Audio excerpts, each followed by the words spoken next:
बिस्मिल्लाहिर्रहमानिर्रहीम। शुरू अल्लाह के नाम से जो बड़ा मेहरबान निहायत रहम करने वाला है। जी आज हमारा पार्ट नंबर 2 है, हमारी दूसरी क्लास है। हम लोग केमिस्ट्री जो बायोलॉजी है, बायोलॉजी के जो इम्पोर्टेंट क्वेश्चंस हैं आपके बोर्ड के एग्जाम के हवाले से, उनके बारे में बात कर रहे हैं। आज हमारा चैप्टर नंबर 13 है। 3 चैप्टर हम लोग आज करेंगे और 3 चैप्टर हम लोग नेक्स्ट क्लास में करेंगे। तो ये बेटा चैप्टर नंबर 13 है, 13 है। ये स्पोर्ट एंड मूवमेंट इसका टाइटल है।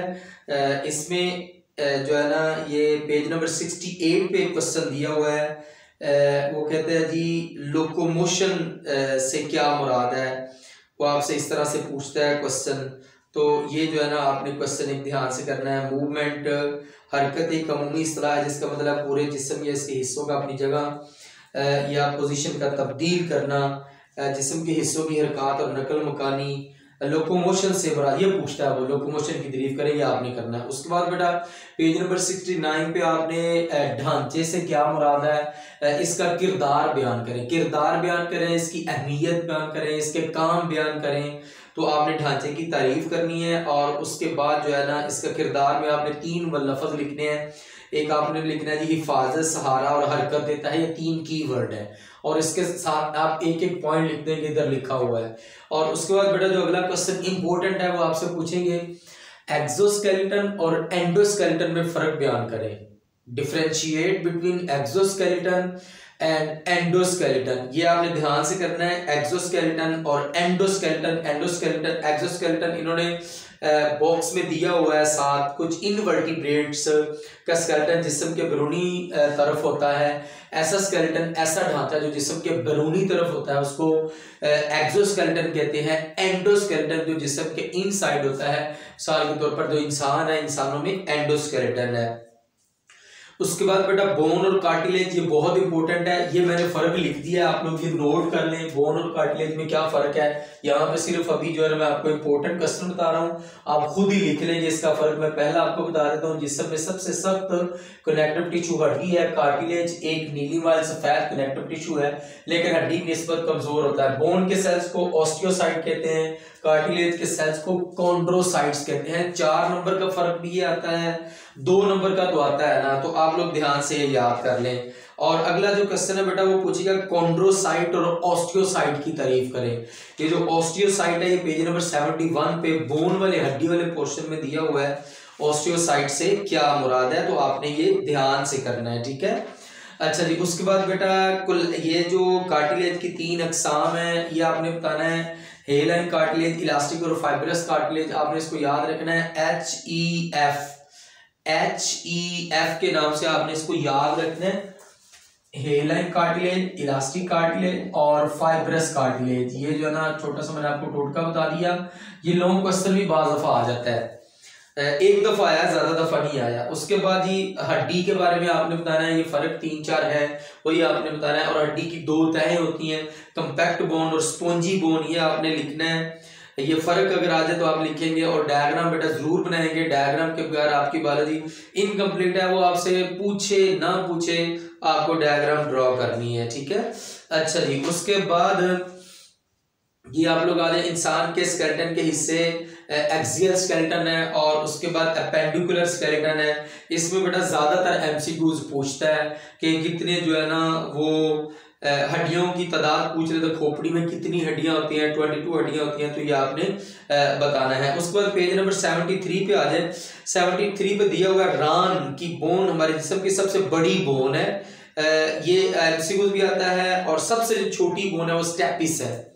ये मैंने आपको पहले बताया था पिछले चैप्टर में, कोऑर्डिनेशन वाले चैप्टर में। तो ये आपके पेपर में एमसीक्यू आता है। अच्छा जी, उसके बाद बेटा जॉइंट से क्या मुराद है, इसकी इकसाम बयान करें। ये है आसान लेकिन ये बहुत मशहूर है। ये कई दफा बोर्ड के एग्जाम में आया हुआ है। आपने स्कूल में अगर इम्तिहान दिया, एग्जाम दिया, तो उधर भी जो है ना सर इसको टच करते हैं, एग्जामिनर भी इसको जो है ना वो पसंद करते हैं। तो ये आपने बड़े ध्यान से करना है। और अगली बात यह है जिसका आपको पता नहीं है, इसकी बेटा डायग्राम वो आपसे पूछे या ना पूछे, आपने ये जो डायग्राम खोपड़ी शोपड़ी जॉइंट की बनी हुई है ये आप बना लेंगे। इसकी प्रैक्टिस जरूर कर लेना और ये आता है। अच्छा जी, उसके बाद बेटा टेंडन और लिगामेंट के अफ़ाल बयान करें। मैं दोनों में फर्क आपको छोटा सा एक टोटका बता देता हूँ, आपको इंशाल्लाह याद रहेगा और आपने अपने दूसरे दोस्तों को भी बताना है कि यार ये हम इस तरह से जो है ना इसको याद हम लोग कर रहे हैं। ये टेंडन और लिगामेंट के बारे में देखिए जरा, ये जो टेंडन है, टेंडन क्या काम करता है बेटा? टेंडन काम करता है मसल को हड्डी के साथ। टेंडन और लिगामेंट कनेक्टिव टिश्यू की पट्टियां हैं। टेंडन सख्त पट्टियां हैं जो मसल्स को हड्डी के साथ जोड़ता है। देखें जरा, मसल्स, टेंडन, बोन, एमटीबी। मैंने क्या बोला है? एमटीबी। टी से क्या मुराद है? टेंडन है, और एम से क्या मुराद है? मसल। क्या मुराद है? मसल। और टी से मुराद है टेंडन, और बी से क्या मुराद है? बोन। मतलब ये कि जो टेंडन होता है ये मसल को बोन के साथ जोड़ता है। अब बारी आ गई लिगामेंट की। किसकी बारी आ गई? लिगामेंट की। आपने लिगामेंट का बताना है। लिगामेंट यहां पे कहता है लचकदार पट्टियां हैं जो एक हड्डी को दूसरी हड्डी के साथ जोड़ता है। देखिए जरा, ये आपने याद रखना है, BLB, बोन, ये भी बोन और ये लिगामेंट।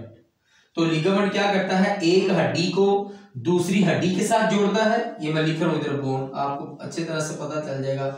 ये भी बोन है, एक हड्डी को दूसरी हड्डी के साथ जोड़ता है। और टेंडन क्या करता है? मसल को बोन के साथ कनेक्ट करता है। तो ये आपने ध्यान से करना है। ये मैंने आपको टिप बता दिया है, एक छोटा सा टोटका बता दिया है, आपने अपने माइंड में रखना है। फाइनल पेपर के ऊपर ट्रांसफर नहीं करना, उधर जाके नहीं आपने लिख देना कैसे होता है, आपको याद रखने के लिए मैंने बताया। अच्छा जी, उसके बाद बेटा मसल्स और हरकत के बारे में आपने देखना है जी।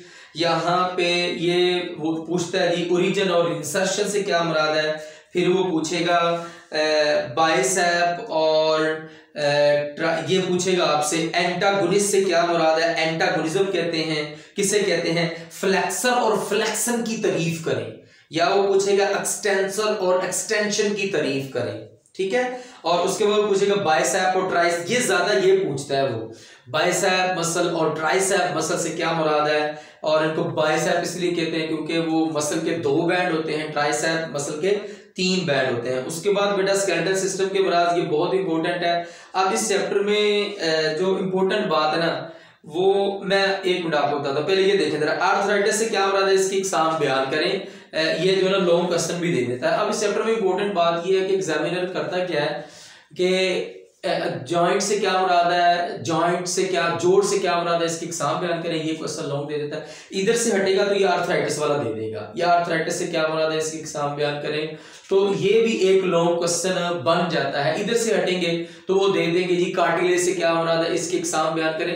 लेकिन तीनों में जो इंपॉर्टेंट है ना, जो मतलब कि एक तजस्सुस की कैफियत पैदा करता है वो जॉइंट वाला है। जॉइंट वाला क्वेश्चन कई दफा आया हुआ है, वो आसान, लेकिन आपने ध्यान से तैयार करना है। और ये बेटा चैप्टर ऐसे बच्चे जिनको डर है कि मैं जी मेरे नंबर कम आएंगे, मेरी तैयारी कम है, वो पहले वाला चैप्टर, दूसरे वाला जॉइंट वाला कर लें और एंड वाला एक चैप्टर कर लें बायोटेक्नोलॉजी वाला, वो इंशाल्लाह पास हो जाएंगे। बल्कि 30 से लेकर 40 तक मार्क्स आ जाएंगे। ये चैप्टर कम से कम आपको 10 नंबर देता है चैप्टर ये, तो इसलिए आपने इसको ध्यान से जो है ना वो तैयार करना है। ठीक है, मैंने आपको सारी बातें बता दी हैं। और यहाँ पे एक और जो है ना MCQ आता है, मेरे अभी ज़हन में आ रहा है। हाँ जी, पेज नंबर 71 पे बेटा, बच्चा जब पैदा होता है उसमें 300 नरम हड्डियां होती हैं और बालग में 206 होती हैं। ये MCQ आता है। बालग में कितनी होती हैं? 206, और बच्चे में कितनी होती हैं? 300 हड्डियां होती हैं। ये आपने ध्यान से याद रखना है। अच्छा जी, उसके बाद आ जाए जी पेज नंबर, इसके मुख्य सवाल, कार्टिलेज और हड्डी में फर्क बयान करें। देखिए मैंने आपको इधर नोट्स बना के इसके दे दिए, आप लोग ये लिख सकते हैं। ऑस्टियोपोरोसिस और आर्थराइटिस में क्या फर्क है, ये क्वेश्चन इंपॉर्टेंट है। बाकी देखे जरा नहीं है, जॉइंट की अकसाम बयान करें और मसाले में, ये क्वेश्चन कई दफा आया हुआ है। तो आपने उसके बाद लॉन्ग क्वेश्चन देखे जरा, बाइसेप और ट्राइसेप की मिसाल मुंतखब करके मसल के फेर में एंटागोनिज्म की वजाहत करें। जो क्वेश्चन पीछे मैंने आपको बताया वो है। उसके बाद बेटा रिप्रोडक्शन वाला चैप्टर है। रिप्रोडक्शन से क्या मुराद है, ये जो अगले वाला पैराग्राफ है 84 पे दिया हुआ है, इसमें आपने 2 फर्क लिखने हैं, सेक्सुअल रिप्रोडक्शन और एसेक्सुअल रिप्रोडक्शन। उसके बाद एसेक्सुअल रिप्रोडक्शन के जो तरीके हैं इसमें बाइनरी फिशन बहुत बहुत मशहूर है, आपके पेपर में आता है। वो पूछता है बाइनरी फिशन पूछता है, या आपके पेपर में पूछता है जी मल्टीपल फिशन से क्या मुराद है। 86 पेज पे दिया हुआ है, और ये मल्टीपल फिशन 4 नंबर का भी आ जाता है। बाइनरी फिशन की तारीफ आपने करनी है और इसकी एग्जांपल्स करनी है, ठीक है, जिसमें जानदार 2 हिस्सों में तकसीम हो जाए। 2 हिस्सों में तकसीम ये कीवर्ड है। और मल्टीपल फिशन की एग्जांपल आपने लिखनी है जी, ये होती है जी अमीबा में होती है, जब हालात नासाजगार होते हैं तो उस वक्त जो है ना ये मल्टीपल फिशन होती है। गैर साजगार हालात में जो है ना अपने इर्द गिर्द एक सिस्ट खोल बना लेता है सब, तो उसको सिस्ट का नाम देते हैं। उसके बाद बेटा फ्रेगमेंटेशन है, ये आसान है, ये आप कर लो। उसको बडिंग बहुत मशहूर है। और उसके बाद ये जो स्पोर का बनना, ये आपने ध्यान से करना है। और यहां से वो पूछता है जी एक्सोस्पोर और एंडोस्पोर की तारीफ करें, ठीक है, ये आपने करना है। और उसके बाद बेटा पेज नंबर 88 पे बहुत इंपॉर्टेंट क्वेश्चन है, लिखे जरा भी, पार्थिनोजेनेसिस और पार्थिनोकार्पी में फर्क बयान करें। मैंने क्या बोला है, पार्थिनोजेनेसिस और पार्थिनोकार्पी में फर्क बयान करें। ये आपके पेपर में आता है क्वेश्चन, पिछली दफा आया हुआ है, इस दफा भी इंशाल्लाह इसके आने के चांस है। ये आपने ध्यान से करना है। पार्थिनोकार्पी अगले वाले पेज पे दिया हुआ है। पार्थिनोजेनेसिस ये जो है ना ये इनमें इंसेक्ट्स में होती है, हशरात में होती है। उन्होंने एग्जाम्पल भी यहाँ पे लिखी हुई है, आपने ध्यान से क्वेश्चन ये याद करना है। अच्छा जी, उसके बाद जी आप लोग आ जाएं ये टिश्यू कल्चर और क्लोनिंग पे आ जाएंगे। बेटा बहुत मशहूर है टिश्यू कल्चर और क्लोनिंग। और उसके बाद पेज नंबर 93 पे अल्टरनेशन ऑफ जनरेशन की तारीफ करें, ये आपने ध्यान से करना है, ठीक है। और ये पेज नंबर 94 और 95 बेटा 95 ये आपका प्रैक्टिकल बेस, ये जो है ना 2 पेजेस हैं, तो आप इसको ध्यान से कर लें जरा। लेकिन यहाँ पे मैं आपको क्वेश्चन एक बताता हूँ जो कि सदाबहार क्वेश्चन है, एग्जामिनर पूछता है, वो है जी डबल फर्टिलाइजेशन से क्या मुराद है। पेज नंबर 95 पे दिया हुआ है, ठीक है, 95 पे दिया हुआ है। इसके लिए मैं आपको ये कहूंगा आप एक फूल ले लें, एक फ्लावर ले लें और उसके मुख्तलिफ हिस्सों को दे के फिर आप लोग ये याद करें। वैसे इसको याद नहीं करें, आपको ये याद नहीं होगा, ये भूल जाएगा। हम क्या करते हैं क्लास में बच्चों को ये इसका छोटा सा प्रैक्टिकल करवाते हैं, एक एक्टिविटी करवाते हैं जिससे बच्चों को ये याद रहता है। तो इसलिए आपने बेटा ये इस तरह से नहीं याद करना, आपको ये याद होगा। और ये डबल फर्टिलाइजेशन आपको मैं बता रहा हूँ, ये आपने बड़े ध्यान से करनी है, ये आपके पेपर में आती है। पोलिनेशन से क्या मुराद है, ये अगले वाले पेज पे दिया हुआ 97 पे। पोलिनेशन से क्या मुराद है, इसकी अकसाम बयान करें, ये बहुत मशहूर है, आसान है, आपके पेपर में आता है। अच्छा जी, ये टेबल दिया हुआ है, ये टेबल आया है एक दफा, ये टेबल आपने करना है। लॉन्ग क्वेश्चन में उसने पूछा हुआ है जी, एग्जामिनर ने हशरात और हवा के जरिए पोलिनेशन करने वाले फूलों में मुवाफकतें बयान करें। तो आपने लिखना है कि हशरात के जरिए से पोलिनेशन होती है और फूल के जरिए से जो है ना, वो फूल जिनमें पोलिनेशन हशरात के जरिए से होती है, वो फूल जिनमें पोलिनेशन हवा के जरिए से होती है। तो ये आपने ध्यान से करना, ये वाला टेबल, ये लॉन्ग क्वेश्चन वो पूछ लेता है। उसके बाद बेटा ये जो पेज नंबर है ना 98 99, इसमें देखें जरा, यहाँ पे बीज का बनना और उसकी साख्त, ये मैं आपको सजेशन दूंगा बेटा, ये डायग्राम इसके से रिलेटेड नहीं है। मैं इसकी डायग्राम इधर इंशाल्लाह 2 मिनट की ना 1-2 मिनट की वीडियो बना के ना मैं अपलोड करूंगा आपके पेपरों से पहले वो आप लोग देख लेना। ये इस डायग्राम से रिलेटेड ये नहीं है, आपको ये याद नहीं होगा। ये डायग्राम अजीब सी बनी हुई है और इधर वजान के साथ उन्होंने लिखा हुआ है। अभी से आप लोग शॉर्ट क्वेश्चन जरा देख ले जो मैं अभी आपको बता रहा हूँ, ये इंशाल्लाह आपको मिल जाएगी आपके पेपरों के पहले से, आपके जो पेपर है उनसे पहले मिल जाएगी। उसके बाद पेज नंबर 99 पे देखें बेटा, बीज का उगना और जर्मिनेशन, यहाँ एपिजेल जर्मिनेशन और हाइपोजेल जर्मिनेशन ध्यान से कीजिएगा। और बीज की जर्मिनेशन के लिए जरूरी शर्त ये है, तो बिल्कुल आसान, ये बहुत मशहूर है, ये आपके पेपर में आता है, ठीक है। और उसके बाद बेटा ये जो दिया हुआ गमीट्स का बनना, वो पूछेंगे आपसे गमीटोजेनेसिस क्या होता है, या पूछे स्पर्मेटोजेनेसिस और ओजेनेसिस क्या होता है। तो ये आपने जो है ना ये 2 तारीफें बड़े ध्यान से करनी है। और एक और क्वेश्चन पूछते हैं गुनेड्स से क्या मुराद है, तो ये वाला भी क्वेश्चन आपने गुनेड्स यहाँ पे दिया हुआ है, ये आपने ध्यान से करना है। अच्छा जी, उसके बाद बेटा फर्टिलाइजेशन वाला बहुत इंपॉर्टेंट है। फर्टिलाइजेशन से क्या मुराद है, इसकी इकसाम कौन कौन सी है। एक एक्सटर्नल फर्टिलाइजेशन होती है और एक इंटरनल फर्टिलाइजेशन होती है। ये बिल्कुल आसान है, वो 2 नंबर का भी पूछ लेते हैं, 4 नंबर का भी पूछ लेते हैं, इसलिए ये आसान, बिल्कुल क्वेश्चन आसान जो है ना, ये आपने पहले ध्यान से तैयार करना है। अच्छा जी, उसके बाद खरगोश में रिप्रोडक्शन, मेल रिप्रोडक्टिव सिस्टम दिया हुआ है और फीमेल रिप्रोडक्टिव सिस्टम दिया हुआ। अगर वो लॉन्ग क्वेश्चन लेगा जोलॉजी वाला, अगर बंदा अगर जोलॉजी वाले सारे वो आपका पेपर डिजाइन कर रहे हैं तो इन दोनों सिस्टम में से एक वो सिस्टम देंगे, ठीक है। अच्छा जी, उसके बाद आ जाए पेज नंबर 107 पे आ जाए बेटा।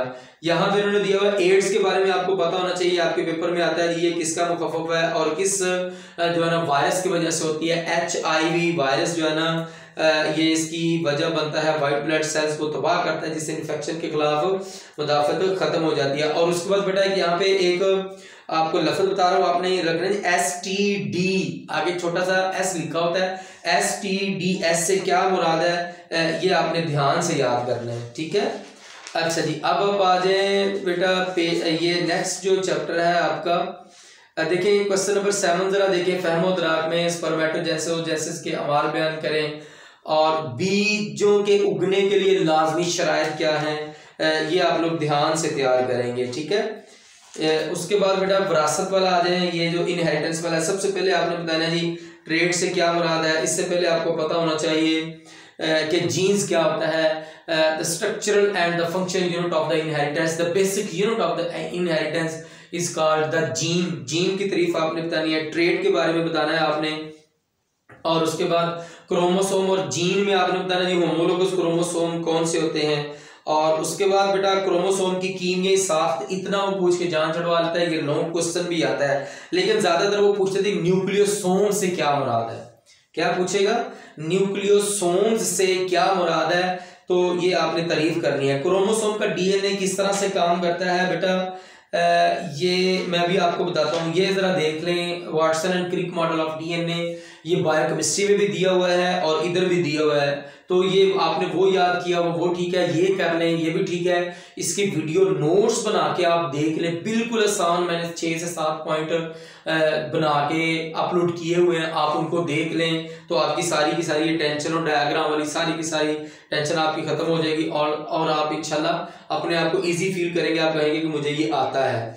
अच्छा जी, उसके बाद बेटा ये दिया हुआ जी DNA के काम करने के तरीके 15.4 जो है ना डायग्राम है, मैं इसके बारे में आपको बता दूं। 15.4 डायग्राम, ये आपके पेपर में क्वेश्चन आता है जी DNA के काम करने का बुनियादी उसूल क्या है, या वो पूछेंगे सेंट्रल डोग्मा ऑफ बायोलॉजी क्या होता है। क्या पूछेंगे, central dogma of biology, central dogma of biology क्या होता है, तो ये आपने बताना होता है। इसमें 3 तरीके आपने बतानी होती है। पूछेंगे सेंट्रल डोग्मा, DNA के काम करने का तरीका भी इसे कहते हैं, तो इसमें बेटा आपने 3 तरीके लिखनी है, ध्यान से बात सुन लें जरा। आपने बताना है जी DNA से बनता है RNA, ये एक तरतीब है, बायोकेमिस्ट्री में भी दी हुई है। DNA से बनता है जी RNA और RNA से फिर आगे बनती है प्रोटीन। ये बेटा बिल्कुल आसान आपको बता रहा हूँ, 3 तरीके हैं, ठीक है, आपने करनी है। बायोकेमिस्ट्री वाले चैप्टर में आपका दिया हुआ है, 10th की जो केमिस्ट्री है वहां पे बायोकेमिस्ट्री वाला चैप्टर है। देखिए DNA से RNA बनेगा, RNA से प्रोटीन बनेगी। DNA से DNA के बनने के अमल को रेप्लिकेशन कहते हैं, DNA से RNA के बनने के अमल को ट्रांसक्रिप्शन कहते हैं, RNA से प्रोटीन बनने के अमल को ट्रांसलेशन कहते हैं। मैं दोबारा फिर बता रहा हूं, बिल्कुल आसान है। DNA से DNA के बनने के अमल को रेप्लिकेशन, DNA से RNA के बनने के अमल को ट्रांसक्रिप्शन, RNA से प्रोटीन बनने के अमल को ट्रांसलेशन कहते हैं। तो ये 3 तरीके आप लिख के जो है ना वो अपनी जान छुड़वा सकते हैं सेंट्रल डोग्मा बायोलॉजी में। और ये जो पैराग्राफ दिया हुआ है ना, ये बेटा इतना आसान नहीं है, आपको ये समझ आ जाए। अगर आपको समझ आ जाए तो अच्छी बात है, इसकी भी मैं इंशाल्लाह वीडियो बनाऊंगा, आपको ये बड़े अच्छे अंदाज में आपको समझा दूंगा और आपको ये हेल्प करेगा, असिस्ट करेगा आपकी हायर क्लासेस में भी। अच्छा जी, उसके अच्छा ये ना आता है आपके पेपर में, गौर कर लेना जरा तीनों पे। लोकाई और लोकस से क्या मुराद है, ये आप लोग तारीफ करेंगे। और उसके बाद बेटा अलील्स की आपने तारीफ करनी है। और उसके बाद अगले वाला जो है ना, ये क्वेश्चन आपके पेपर में आता है, ध्यान से सुन ले जरा। जीनोटाइप और फिनोटाइप से क्या मुराद है, जीनोटाइप और फिनोटाइप से क्या मुराद है, ये आपके पेपर में क्वेश्चन आता है। जीनोटाइप, तमाम जीन्स को जीनोटाइप कहते हैं। किसी भी जानदार की ज़ाहरी खसूसियात को फिनोटाइप कहते हैं, मसलन जिल्द की रंगत, बालों की रंगत, ये फिनोटाइप है। और उसके बाद वो पूछेंगे आपसे जो है ना होमोजाइगस जीनोटाइप क्या होती है और हेटेरोजाइगस जीनोटाइप क्या होती है, ये ध्यान से करना है। वो पूछेंगे डोमिनेंट अलील और रिसेसिव अलील से क्या मुराद है, ये भी क्वेश्चन आपके पेपर में आता है। उसके बाद बेटा मेंडल के विरासत के कवानीन में आपको बता दूं, आपकी बायोलॉजी मेंडल के बगैर इनकम्प्लीट है, नामुकम्मल है। इसके दो कवानीन है, लॉ ऑफ इंडिपेंडेंट असॉर्टमेंट और लॉ ऑफ सेग्रीगेशन।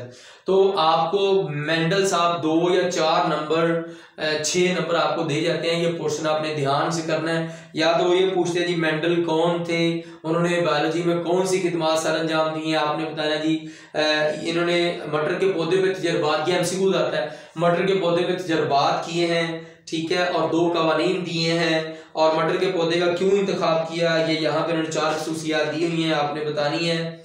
और उसके बाद लॉ ऑफ सेग्रीगेशन में देखें जरा, वो पूछते हैं आपसे जी क्या मोनो हाइब्रिड क्रॉस से क्या मुराद है, ये आपसे पूछते हैं। वो पूछेंगे monohybrid dihybrid cross से क्या मुराद है, या वो पूछेंगे मेंडल का लॉ ऑफ सेग्रीगेशन क्या है। तो ये बेटा आपने इसकी तारीफ बतानी है, और इसकी डेफिनेशन है मेंडल ने नतीजा अखज़ किया, यहाँ से हर जानदार जीन हर जानदार में जीन्स जोड़ों की शक्ल में होते हैं, गमीट बनते दौरान हर जोड़े दोनों अलील एक दूसरे, ये बेटा इसकी तारीफ है, ये आपने इसकी तारीफ करनी है, ठीक है। और उसके बाद लॉ ऑफ इंडिपेंडेंट असॉर्टमेंट है, इसमें डाई हाइब्रिड क्रॉस है, ये एमसीक्यूज भी आता है, ये आपने ध्यान से करना है। इसकी तारीफ देखें जरा, पेज नंबर 121 पे जो है ना 122 पे दी हुई है, सबसे एंड इस कानून के मुताबिक। ये बेटा ये इसकी डेफिनेशन है, बाकी इसकी वजाहत है वो आप लोग बाद में करेंगे, पहले आप लोग इसका कानून जो है ना उसका बयान करेंगे, और आप हेडिंग दे के लिखेंगे इसका बयान क्या है। और उसके बाद बेटा पुनेट स्केल दिया हुआ है, पुनेट स्केल आपने ध्यान से कर, मैंने आपसे एक बात करी है, मेंडल आपको 2 नंबर 4 नंबर 6 नंबर आपको जरूर दे के जाएंगे। मेंडल साहब बहुत बड़े साइंसदान थे, बायोलॉजिस्ट थे, इन्होंने 2 कवानीन बनाए हैं, तो ये आपको दे के जाएंगे, आपने बेटा इनको ध्यान से कर लेना है। और उसके बाद को डोमिनेंस और नाम कमल डोमिनेंस की आपने तारीफ ही करनी है। इंसान के ब्लड ग्रुप एबी का इजहार को डोमिनेंस की एक मिसाल है, ये एमसीक्यूज आता है, आपने ध्यान से इसको करना है। 4 o'clock पौधे में ये भी आपने ध्यान से करना है, ये 4 o'clock में जो है ना नाम कमल डोमिनेंस होती है। और उसके बाद बेटा मुसलसल और गैर मुसलसल तगय्युरात, ये जो है जी तगय्युरात के ज़राए कौन कौन से हैं, ठीक है। और उसके बाद मुसलसल और गैर मुसलसल तगय्युरात में फ़र्क कौन सा है, ये आपने करना है। और उसके बाद तगय्युरात इर्तिका का बायस बनते हैं, और इर्तिका का मैकेनिज्म कुदरती चलाओ और खुसूसी तख्लीक का नजरिया, ये आप लोग ध्यान से करेंगे, ठीक है। और डार्विन के बारे में आपको पता होना चाहिए, ये जो साथ ये बॉक्स दिया हुआ है, ये आपने करना है, पढ़ना है, और इधर से आपको एक क्वेश्चन मिलेगा। और ये वाली जो स्टोरी है ना, ये मैं आपको बता रहा हूँ, ये बेटा वही स्टोरी है प्यासे कौवा, जैसे आपने पढ़ा थर्स्टी क्रो, उस स्टोरी को समझ के आपने ये याद करना है, और इसको अपने अल्फाज में लिखने की कोशिश करना है। इसको ऐसे जो है ना वो आप रट्टे लगाएं, ऐसे करें, ऐसा नहीं आपने करना, इसको आपने जो है ना स्टोरी समझ के याद करना, और आपको ये याद हो जाएगा। अच्छा जी, उसके बाद बेटा पेज नंबर 129 आपने बड़े ध्यान से करना है, आपको 2 नंबर देगा। वो पूछेंगे आपसे जी कुदरती चुनाव और मसनूई चुनाव से क्या मुराद है, वो पूछेंगे आपसे जी ये ब्रीडर्स क्या होते हैं, कुदरती चुनाव मसनूई चुनाव का नजरिया इसके बारे में सबसे पहले कौन से साइंसदान ने पेश किया, और वैरायटीज या कल्टीवायर्स क्या होते हैं, ये आपको बेटा 2 या 4 नंबर ये पेज दे जाएगा। 129 आपने ये ध्यान से तैयार करना है, ठीक है। और एमसीक्यूज मैं आपको बेटा ये वादा तौर पर बात बता रहा हूँ, आपने एमसीक्यूज किताब वाले करने हैं, एक्सरसाइज वाले करने हैं। और 2 जो पेपर है आपके लाहौर बोर्ड के, जिस बोर्ड के आप एग्जाम दे रहे हैं, 2 पास पेपर आप लोग पकड़ लें, उसके एमसीक्यूज कर लें, फिर उसके बाद 2 साल मतलब जो रिसेंटली है ना 4 पेपर के आप एमसीक्यूज कर लें और किताब वाले एमसीक्यूज कर लें, आपके 10 एमसीक्यूज सही हो जाएंगे, 9 या 10 सही हो जाएंगे। 2 वो एग्जामिनर जो होते हैं वो ट्रिकी देते हैं, वो बच्चों के लिए ट्रबल वाले होते हैं, उनको हल करने में मुश्किल आती है, और वही हल कर पाता है जो जिसने बहुत ज्यादा डीपली स्टडी करी हो। और मुख्य सवाल देखें जरा 132 पे आपने चारों ही ध्यान से करने हैं, आपको एक जो है ना वो पेपर में एक क्वेश्चन मिल जाएगा इनमें से ही। क्रोमेटिन की साख बयान करें, मेंडल का लॉ ऑफ सेग्रीगेशन, वही जो मैंने आपको पहले बता दिया है। तो बेटा यहां तक मैंने आपको बता दिया है। उसके बाद देखिए जरा ये जो इकोलॉजी वाला चैप्टर है, इकोलॉजी वाला देखिए जरा, इकोलॉजी वाला, बायोटेक्नोलॉजी वाला और फार्माकोलॉजी वाला, ये इंशाल्लाह हम लोग नेक्स्ट क्लास में देखेंगे। बेटा ये यूट्यूब पे चैनल का नाम आबद एकेडमी और फेसबुक पे पेज है आबद एकेडमी, उसको भी फॉलो करें। अगर आप फेसबुक पे मुझे देखना चाह रहे हैं, मुझे सुनना चाह रहे हैं, मेरे से सीखना चाह रहे हैं, तो इंशाल्लाह फेसबुक पे भी मैं वीडियो अपलोड करता हूं और यूट्यूब पे भी। और इस चैनल को दूसरे जो आपके क्लास फेलो दोस्त हैं उनके साथ भी शेयर करें, और जो सब्सक्राइब का बटन है उसको भी प्रेस करें। बहुत से ऐसे लोग हैं जो अभी तक सब्सक्राइब नहीं कर रहे, तो आप बेटा इसको सब्सक्राइब करें और इसको अपने दोस्तों के साथ शेयर करें। Thank you.